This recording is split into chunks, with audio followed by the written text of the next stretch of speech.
जय श्री राम। बहुत स्वागत आपका आपके अपने बेहद खास कार्यक्रम में। मैं हूं आपके साथ आपका अपना डॉक्टर राज मिश्रा।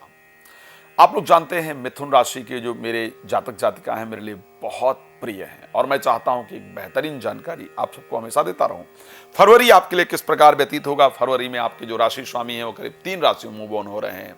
स्टार्टिंग में मकर में रहेंगे, फिर कुंभ में चले जाएंगे 11 तारीख को, फिर 27 तारीख को मीन में चले जाएंगे। तो ये जो अतिचारी परिस्थिति है ग्रह की, वो हमारे जीवन में बड़ा बदलाव लेकर के आती है। आखिर आपके जीवन में उसका क्या बदलाव होगा, इस पर चर्चा करने का प्रयास करूंगा। लेकिन सबसे पहले आपको एक इंपॉर्टेंट जानकारी देना चाहता हूं।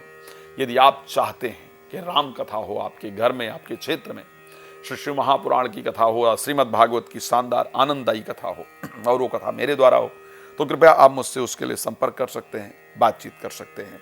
सबसे पहले चर्चा प्रारंभ करते हैं मिथुन राशि के लिए, जहां पर मंथ स्टार्टिंग में आपके राशि स्वामी 8th हाउस के अंतर्गत सूर्य के साथ गोचर करेंगे।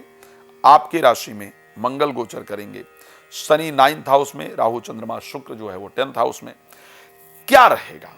सबसे पहला प्रश्न, इस संसार में एक ही कहा जाता है कि पहला सुख निरोगी काया। स्वास्थ्य जो है वो सबसे इंपॉर्टेंट पार्ट है। और सुखदेव जी ने भी राजा परीक्षित से कहा कि अर्थागमो नित्यम रोगिताचा। शरीर में अगर रोग ना हो तो व्यक्ति इस संसार में सुखी है। फिर धन का आवागमन, वो बड़ा सब बात की गई। हेल्थ को लेकर के स्टार्टिंग के 11 तारीख तक की बात कर रहा हूं, सुन लीजिएगा। मैं सिर्फ खुश रखने का प्रयास नहीं करता हूं, मेरा प्रयास रहता है कि आपको सच्चाई जरूर पता चले एस्ट्रोलॉजिकली कि सच क्या है। 11 तारीख तक अगर बात की जाए तो क्योंकि आपके राशि स्वामी बुध अष्टम भाव में गोचर करेंगे, सूर्य के साथ गोचर करेंगे और आपकी राशि में क्योंकि मंगल हैं, मिथुन राशि मंगल गोचर कर रहे हैं, 24 तारीख को मार्गी होकर के 2nd हाउस में जाने का प्रयास करेंगे। 11 तारीख तक अपने स्वास्थ्य का विशेष ध्यान रखना है, इसको ध्यान रखिएगा, बहुत क्लियर बता रहा हूं। 11 तारीख तक हेल्थ को लेकर के बहुत ध्यान रखने की आवश्यकता है। जनरली सर्दी का भी समय है, एक तो चोट दुर्घटना इत्यादि का योग है। मैंने योग कहा है, ये नहीं कह रहा हूं कि नहीं आपका ऐसा हो ही जाएगा। राशि फल का मतलब है कि आपको सावधान करना हमारा कर्म है। चोट दुर्घटना इत्यादि का योग है, इस कारण से कृपया अपने आप को सावधान रखिएगा। क्रोध इत्यादि नहीं कीजिएगा। पॉसिबल हो तो बीपी इत्यादि रेगुलर आपको चेक कराते रहने की आवश्यकता है। ये सब कुछ 11 तारीख तक है, जब तक कि बुध अष्टम भाव में गोचर करेंगे। 11 तारीख के बाद जैसे ही बुध आपके 9th हाउस के अंतर्गत गोचर करने जाएंगे तो आधी से ज्यादा प्रॉब्लम जो हेल्थ को लेकर के चिंता है वो दूर हो जाएगी और परिस्थितियां आपके लिए अनुकूल रहेंगी। लेकिन 11 तक आपको सावधान रहने की आवश्यकता है। उसके बाद आपके स्वास्थ्य को लेकर के प्रॉब्लम नहीं है। उसके बाद सिर्फ बीपी फ्लैक्चुएट होगा, आपका ऊपर नीचे होगा। अगर आप चेक कराएंगे तो करा सकते हैं, जो प्रेडिक्ट कर रहा हूं आपको दिखेगा।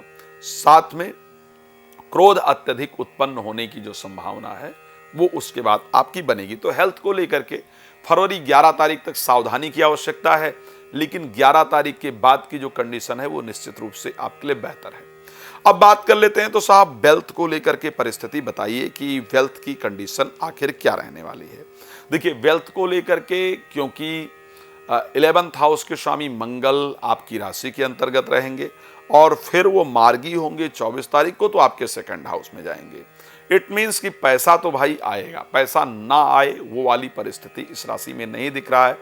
2025 फरवरी के अंतर्गत धन का आगमन होता हुआ नजर आ रहा है, पैसा जरूर आएगा। अब जब हेल्थ और वेल्थ हो जाती है तो थर्ड विचार ही आता है कि भाई पारिवारिक जीवन को लेकर के बता दीजिए, पैसे को लेकर आखिर क्या, पति पत्नी को लेकर के या मैरिड लाइफ को लेकर के ये सब आखिर क्या रहने वाला है। तो आपको एक बात बड़ा क्लियर कह रहा हूं, अगर अपने क्रोध पर आपने कंट्रोल रखा तो ऐसे कंडीशन में आपकी पारिवारिक लाइफ, स्पेशली जो मैरिड लाइफ की बात करूं, तो वो आपकी बेहतर रहेगी अगर आपने कंट्रोल रखा अपने क्रोध पर।